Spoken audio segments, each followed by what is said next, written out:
Good morning, my brothers and sisters. Good to be with you. And as we continue our Advent journey, when we look at and we hear the readings today, there's such a reliability about rock. Rock is so permanent.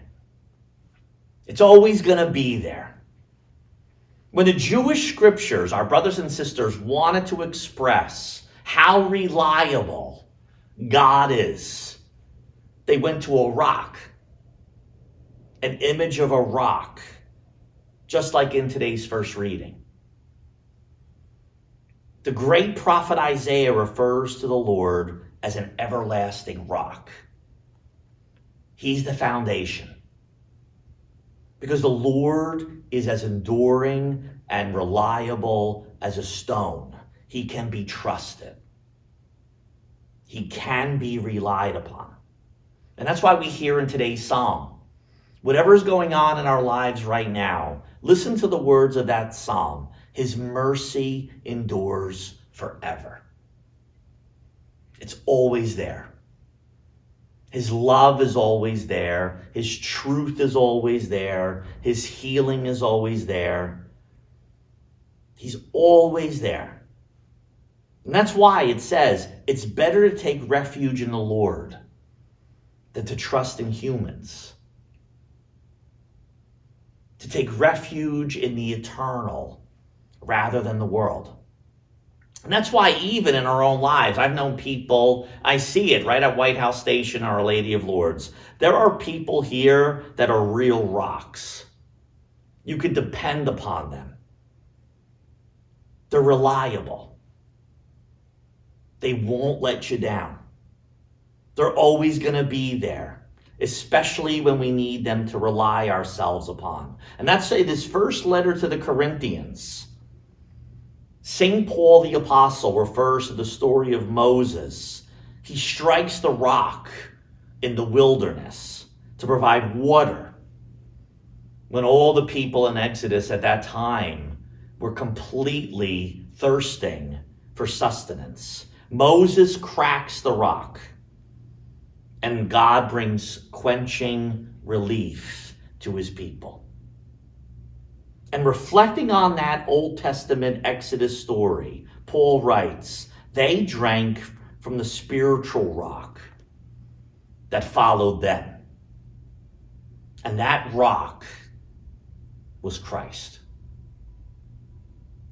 The word that was guiding them all the way through those 40 years was Christ. And Christ gave them sustenance from the rock, from that dependability. Paul came to know Christ as reliable. Christ is dependable, especially when everyone else had turned against him and when Paul was at his most vulnerable. Christ is still with me. He won't leave me alone. And that's why in today's gospel reading, Jesus assures us that we too will find him absolutely with us. He promises us when the storms of life break over us, he will be there. Especially if we entrust ourselves to him. If we allow, in humility, to allow the word to shape our hearts to be more like himself. Whenever we allow the Lord's word to dwell in us richly, whenever we make space, he says space the size of a mustard seed, just a little space. In Advent, once again, just make a little space for him to come into our hearts. He will dwell in us richly. He will allow our cooperation and trust in him to bear fruit. And he can become a rock-like foundation.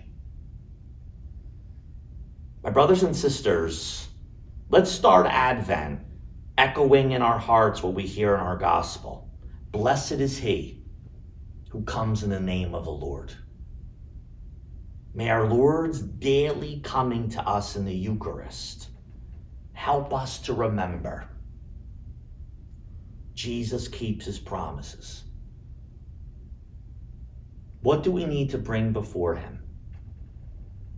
May we trust in him this morning that he can be relied upon always. And may God bless you.